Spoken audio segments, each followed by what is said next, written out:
क्या दोस्तों 2030 तक पेट्रोल कार और पेट्रोल बाइक बंद हो जाएगी? केवल इलेक्ट्रिक बाइक और कार ही हमारे देश में चलेगी? दोस्तों 2030 तक देश की सभी कारों को इलेक्ट्रिक बनाने के लिए ज़्यादातर कार कंपनियों ने इलेक्ट्रिक गाड़ियों की तरफ रुख कर लिया है।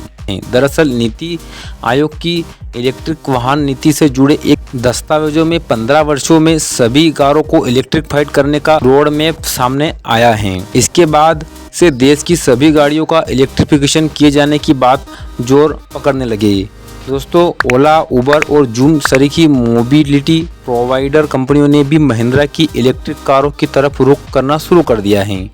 भविष्य में इलेक्ट्रिक चार्जिंग स्टेशनों के लिए फ्रेमवर्क बनाने के लिए भारत स्टेज प्रोटोकॉल बनाया गया है। तो दोस्तों वीडियो में आगे बढ़ने से पहले आप हमारे चैनल को सब्सक्राइब जरूर कर लें और दोस्तों कमेंट में आप बताएं कि क्या वास्तव में 2030 में केवल इलेक्ट्रिक बाइक ही चलेगी या दोस्तों हमारी पेट्रोल बाइक चलेगी।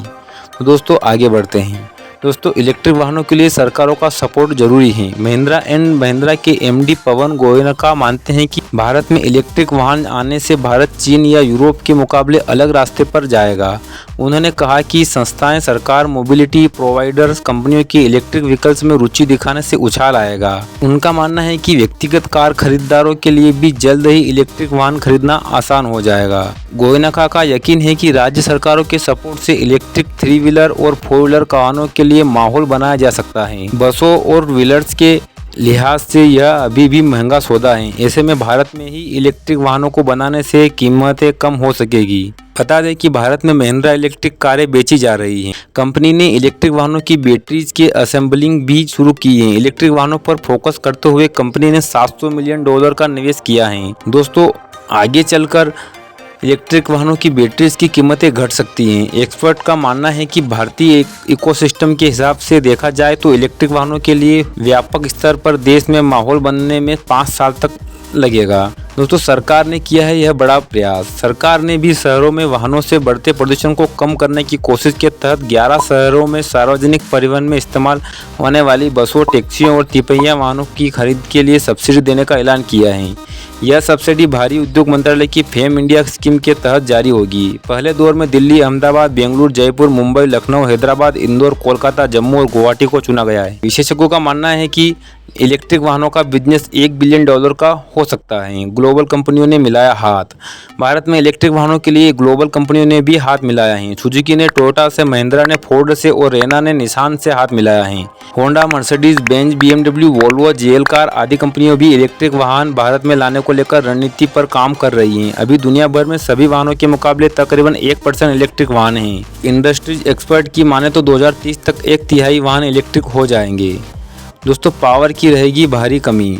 भारत में पावर के अभाव के चलते इलेक्ट्रिक वाहनों का सपना चुनौतीपूर्ण है। कारें चलाने के लिए पर्याप्त पावर मिल सके, इस पर भी काम होना है। भारत में 90% पावर कोयले से बनती है। ऐसे में इलेक्ट्रिक कारों से प्रदूषण कम करने की बात तो बेईमानी है। गोयनका का मानना है कि इलेक्ट्रिक वाहन हाई पावर आउटपुट के बावजूद कन्वेंशनल वाहनों के मुकाबले 30 से 40% कम कार्बन डाइऑक्साइड गैस उत्सर्जित करेंगे।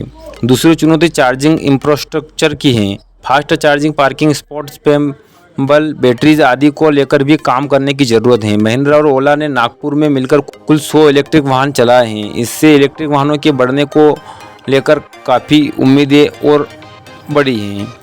मारुति सुजुकी के चेयरमैन ने क्या कहा है? दोस्तों भारत की सबसे बड़ी कार कंपनी मारुति सुजुकी के चेयरमैन RC भार्गव कहते हैं कि भारत में 75% छोटी कारें हैं। छोटी कारों को इलेक्ट्रीफाइड करना और उन्हें किफ़ायती रखना हमारे लिए चुनौती है। इंफ्रास्ट्रक्चर के साथ ही यही समस्या है। मुझे नहीं लगता कि किसी को भी पता होगा कि भविष्य में इलेक्ट्रिक वाहनों को सपोर्ट करने के लिए किस तरह का इंफ्रास्ट्रक्चर होगा। दोस्तों हम इलेक्ट्रिक वाहनों का बेचना शुरू करेंगे। हम निश्चित तौर पर कुछ चार्जिंग स्टेशन पर ही स्थापित करेंगे।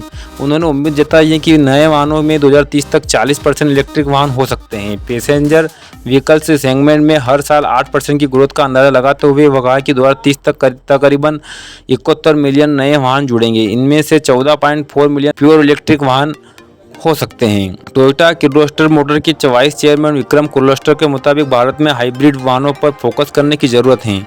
इससे ऑयल इंपोर्ट ड्यूटी में कटौती होगी। उन्होंने कहा कि एक बेहतरीन शुरुआत तो हुई है, लेकिन एनर्जी सिक्योरिटी और बढ़ता पॉल्यूशन 2 चुनौतियां हैं। हाइब्रिड कारों को बढ़ावा देकर इनसे निपटा जा सकता है। दोस्तों कुछ तथ्य थे जो बताते हैं कि 2030 तक भारत में केवल इलेक्ट्रिक कार ही चलेगी, पर दोस्तों ऐसा संभव होना बहुत ही मुश्किल है, क्योंकि दोस्तों भारत में इलेक्ट्रिक चार्जिंग स्टेशन बनाना, सभी जगह ऐसी चार्जिंग पॉइंट बनाना काफ़ी मुश्किल होगा दोस्तों। तो दोस्तों आपको क्या लगता है, क्या 2030 तक इलेक्ट्रिक कार ही चलेंगी, हमारी पेट्रोल कार और बाइक बंद हो जाएगी? दोस्तों हमें कमेंट बॉक्स में ज़रूर बताएं।